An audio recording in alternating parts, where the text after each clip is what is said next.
All right, for this part, this is self-guided. You have the book. You can read chapters 1 and 2. There's a preface before you start chapter 1 and 2 that you can read.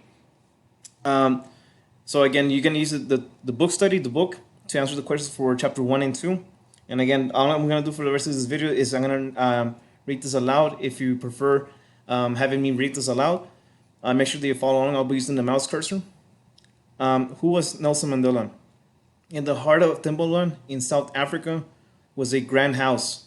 The local people call it the Great Place. Here lived Jongukita, who ruled as king. The Great Place was his royal home.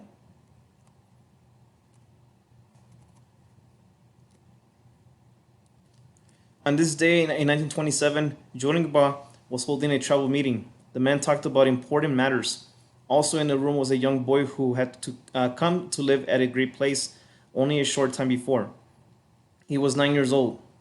After the boy's own father died, the king had adopted him. The boy listened to the man talk and watched his foster father. The king did not speak. He listened. He thought everyone deserved a voice in his kingdom, no matter who they were. Then, when he sensed the people had said all they needed to, the king gave his opinion. This approach was very different from the way the rest of the country of South Africa was ruled. South Africa is a country at the bottom tip of the African continent. And there's a map right here, so you have Africa. This is modern day South Africa. It is almost twice the size of Texas. Once black kings had ruled South Africa. Then white settlers came from Europe. They grabbed land for themselves and took control of the country. By the late 1800s, black South Africans had no voice in the government. By the time the boy came to live with his new foster father, there were about 6 million people in South Africa, and about 4 million were black. And yet, they weren't truly citizens of their own country. They couldn't vote. They could only live where the government allowed them to live. Even the kings like the Jongutita had no real power. As the 9-year-old boy watched his foster father meeting, he dreamed of a different South Africa, one where people of all colors had a voice, where everyone was free and equal. When he grew up, he hoped to make that happen. The boy's name was Nelson Mandela.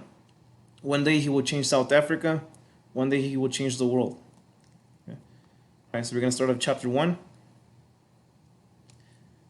The boy's name had been Rahaila. Okay. In his native language, the word meant tree shaker, but it also meant troublemaker. The boy's father was the chief of all people called the Tembo tribe. Like many chiefs, he had more than one wife, and he also had 13 children. The boy's mother's Nosenki, Fanny, was her husband's third wife. Rahaila was the first of his mother's 4 children. He was born on July 18, 1918.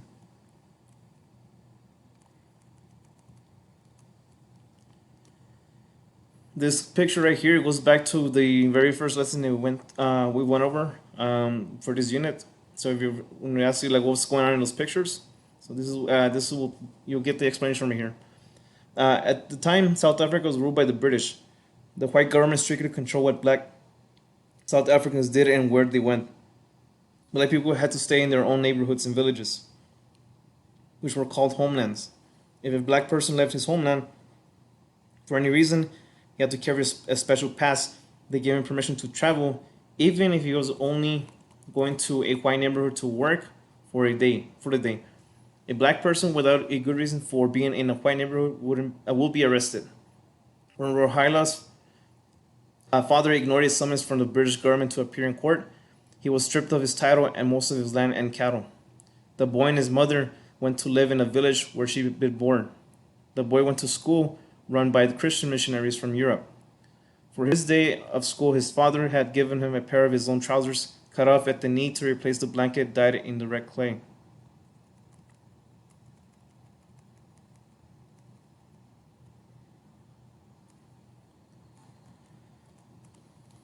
Okay, red clay that he wore at home.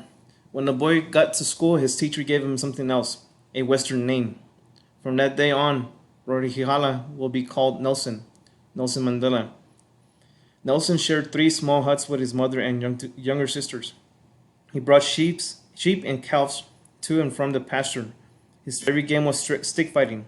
a traditional South African sport that is built like a sword fighting. Players hold two sticks, one on each end. They try to strike while blocking at the same time. Nelson was a champion in his village. It was always a special time when his father visited the family. However, during one of the visits home, Nelson's father became sick and died. Not only was his father gone, but Nelson will no longer live in the village with his sisters and mother. He was going to have a new foster father, Jong Tiktaba. Nelson and his mother walked from west from the village carrying all of Nelson's belongings. And that's them moving.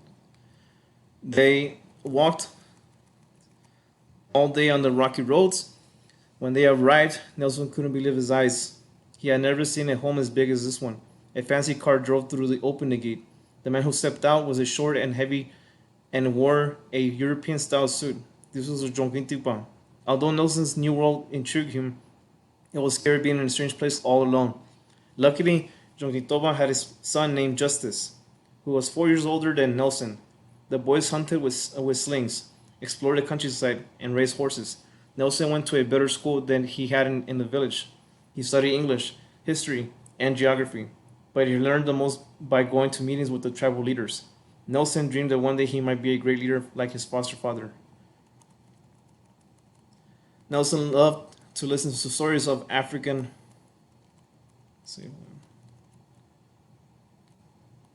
heroes, the men who fought against the Dutch, the British. In these stories, black South Africans were ruled by their own kings, like the Jongitikpa. When the Europeans came to Africa, the tribal leader said, they had the Bible and we had the land. They said, let us pray. We closed our eyes. When we opened them, we had the Bible and they had the land. Okay? This is just a little bit of a historiography about what happened. The Europeans arrived in the 15th century. 15th century means like the 1400s, 1400 to 1499. European nations were sending great ships all over the world. The eastbound ships that were headed from Asia usually passed around the bottom tip of the South African continent. They stopped in what is now known as South Africa to restock food and water.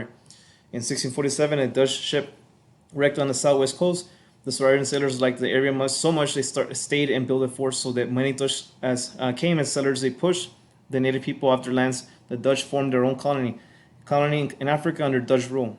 Then the Europeans discovered gold and diamonds in South Africa. That made the land even more valuable. In the 18th century, the British took over. Many Dutch settlers pushed farther into African lands to get away from the British. In 1902, after the British and Dutch fought, South African colonies belonged to the British. Okay, we're going to start off chapter 2, City of Light. When Nelson was 16, he and Justice took part in an important ceremony where they became men in the eyes of the village. After the ceremony, a tribal leader made a speech. Among these young men are chiefs who will never rule because we have no power to govern ourselves, the man said. Governing was exactly what Nelson wanted to do when he grew up. He attended boarding school in Ektoko so that he could one day advise rulers like Tajun Titaba.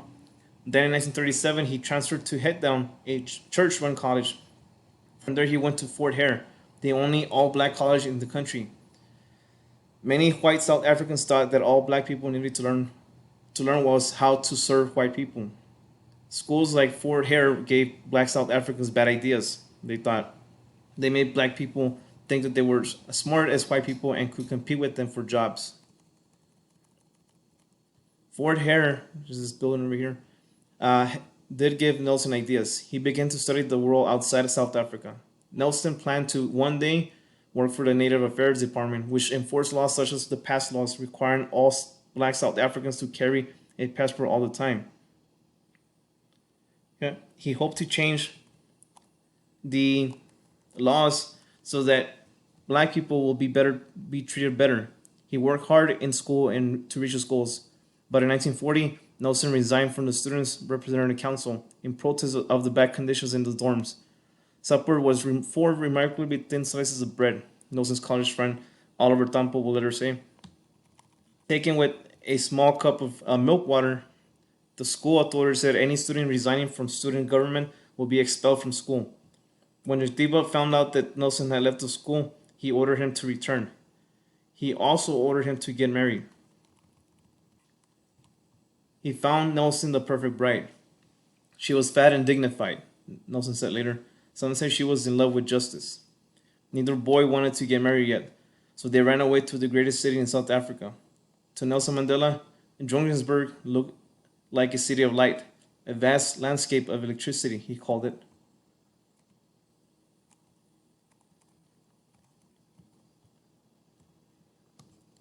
Okay.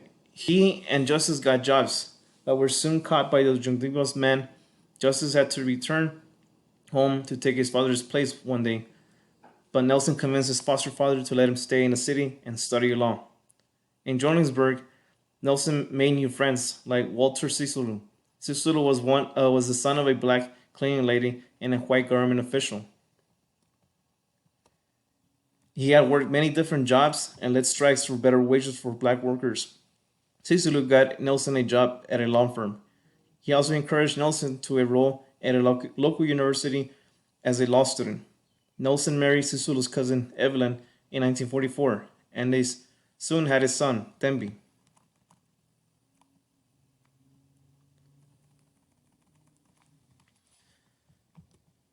That same year, Nelson joined the African National Congress. The word Congress did not mean it was part of the government. It referred to a group of many people all working for the rights of the black South Africans. When it was founded in 1912, the ANC led protests against the pass laws, but by the late 1930s, it had become powerless. Nelson and his friends started a new group within the ANC called the Youth League. The Youth League led the ANC to challenge the government. For the first time, the ANC openly accused white South Africans of not having the best interests of black South Africans at heart. Nelson became so wrapped up in the struggle he hardly ever saw his young family. It was hard to imagine the white government in South Africa getting any worse for black people. But in 1948, it did. The government of South Africa started a cruel system of segregation, a way of keeping people of different races apart. In English, the word for the system meant apartness. In Afrikaans, the language of Dutch South Africans, it was called apartheid. Right. So that concludes chapter 1 and 2. Again, use this text to find evidence to support your answers and be able to answer your questions, the questions in a coherent manner. If you have any questions, please send them to me through Teams, and I'll get to you as soon as possible. Okay. I'll be available during office hours. If you want to get feedback from your responses, I'll be grading them primarily throughout the whole day. And again, if you have any questions, just send a message and I'll get to you as soon as possible. All right. With that said, that concludes our lesson for today. All right. See you guys tomorrow.